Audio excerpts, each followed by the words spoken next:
The Thunder Bay Public Library has revealed its proposed centralized location at Intercity Shopping Centre would cost $16 million to construct. That's part of the library's 2024 Master Facilities Plan that still needs to be discussed by City Council.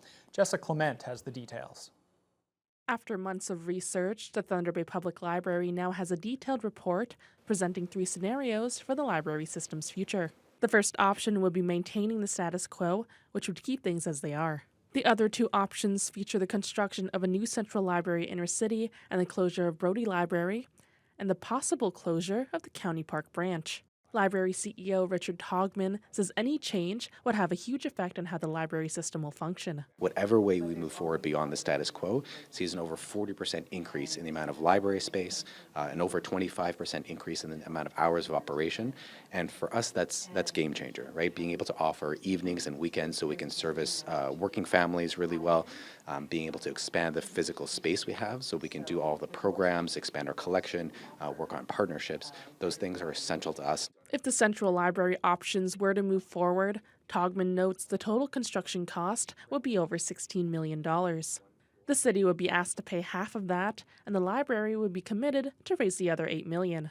Togman says the report shows adding and maintaining a central location is a better investment than pouring money into antiquated infrastructure. From an operating cost perspective, from an annual cost perspective, a 3-branch system is actually a net tax saver for the city. We're actually spending, saving our tax dollars, even though we're increasing the amount of space by over 40% and over 25% more hours. So I think that is a very appealing option.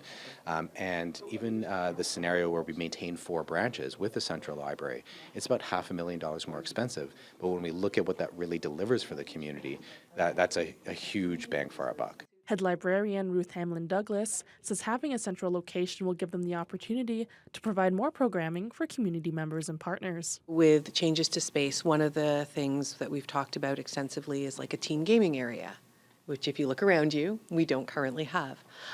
We're also looking at expanding our adult programming. We see more older adults who are looking for ways to connect. We want to be able to provide, our core programming, but expand that core programming to support more members of our community. The 2024 Master Plan will be presented to Council on July 22nd.